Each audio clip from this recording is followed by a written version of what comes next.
Thalassaemia সম্পর্কে জনমানুষকে অবগত করতে লাগাতার কর্মসূচি গ্রহণ করেছে ব্লাড ডোনার্স ফোরাম। বুধবার সন্ধ্যায় রায়গঞ্জের রামকৃষ্ণ সংঘের বিবেকানন্দ কক্ষে এ বিষয়ে এক বিশেষ কর্মশালার আয়োজন করা হয়।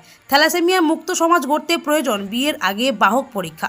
সেই কথাকে সামনে রেখেই এদিন পুরোহিত সমাজকে নিয়ে আলোচনা সভার আয়োজন করা হয়। তারা স্বাক্ষর করে থ্যালাসেমিয়া মুক্ত সমাজ গড়ার অঙ্গীকার নেন ও সকল স্তরের মানুষের কাছে আবেদন করেন বিয়ের আগে বাহক পরীক্ষা করার।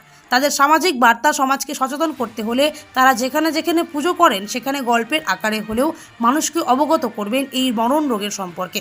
এছাড়াও তাদের কথায় প্রত্যেকের পরিচিতি দশকর্মা ভাণ্ডার, কাপড়ের দোকান, ফুলের দোকান, অনুষ্ঠান ভবনের সামনে থ্যালাসেমিয়া সম্পর্কে সচেতনতা সম্পর্কে বার্তা দেওয়া যেতেই পারে।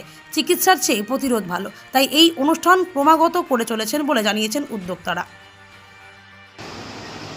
দাদা বলছে যে এই যে থ্যালাসেমিয়া মুক্ত উত্তর দিনাজপুরের গড়ার লক্ষ্যে আপনি নিরন্তর একটা কর্মসূচি নিয়ে চলেছেন, কি উদ্দেশ্য? আজকে মূলত আমরা পুরোহিত সমাজকে ডেকেছিলাম এবং সেই বিষয়টা হচ্ছে, আপনারা জানেন থ্যালাসেমিয়া একমাত্র বিয়ের আগে বাহক পরীক্ষা করতে পারলে আমরা বন্ধ করতে পারবো। গ্রিসের সাইপ্রাস দেশ বলে একটা ছোট্ট দেশ, সেখানে 10 জন শিশু জন্ম নিলে 7 জনই থ্যালাসেমিয়া শিশু জন্ম নিত। তারা বাধ্যতামূলক করায়, অর্থাৎ বিয়ের আগে বাহক পরীক্ষা বাধ্যতামূলক করায় আজকে সারা পৃথিবীতে মডেল দেশ হয়েছে। তাই আমরা উত্তর দিনাজপুরকে থ্যালাসেমিয়া মুক্ত করার জন্য শ্রদ্ধেয় পূজনীয় পুরোহিত সমাজকে ডেকে নিয়ে আসছি। তাদের মাধ্যমে আমরা এই সমস্ত পাত্রপ্রার্থীদের পরিবারের কাছে এই বার্তাটা পৌঁছে দিতে চাই।